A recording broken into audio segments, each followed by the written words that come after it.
ឆ្កែកាចរមាស់អង្គែស៊ីកូនជាទីស្រឡាញ់ឆ្កែកាចរមាស់អង្គែស៊ី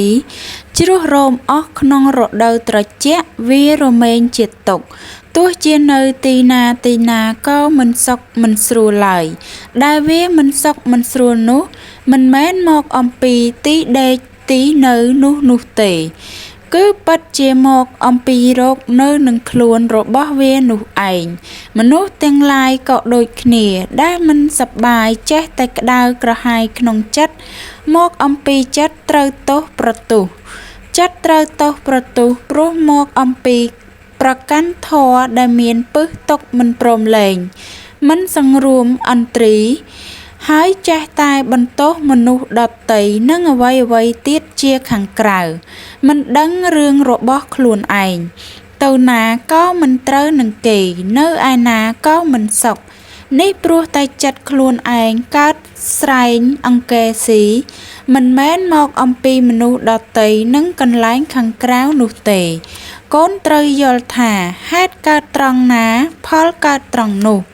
ដូច្នេះការក្តៅក្រហាយចិត្តព្រោះមានរោគក្នុងចិត្តកូនត្រូវវឹកហាត់កំចាត់ហេតុឲ្យត្រូវចំកុំឲ្យខុសដូចពាក្យចាស់ពោលថាអេះឲ្យត្រូវកន្លែងដែលរមាស់កន្លែងដែលមិនមានរមាស់កុំទៅអេះឆ្កែកើតអង្គែគ្មានទេរមាស់ស្គាំងស្គមព្រមត្រជាក់លំបាកខ្លួនខ្លាំងតាំងញ័រញាក់រត់បោលទត្រាក់ធ្លាក់ដល់ភ័យ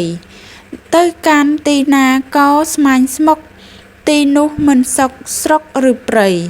ទោះដេកទោះដើរដំណើរខ្សែឧបសគ្គចង្រៃអាស្រ័យខ្លួនដូចមនុស្សក្នុងโลกរោគក្នុងចិត្តក្តៅផ្សាពេចពិតត្បិតគុំគួនរក្សាពឹសក្តៅនៅក្នុងខ្លួនប្រកាន់មមួនខ្លួនឥតសុខហេតុកើតត្រង់ណាផលត្រង់នឹងបើបានជាដឹងប្រឹងសម្រុកកំចាត់ពឹសក្តៅទៅនៅសុខ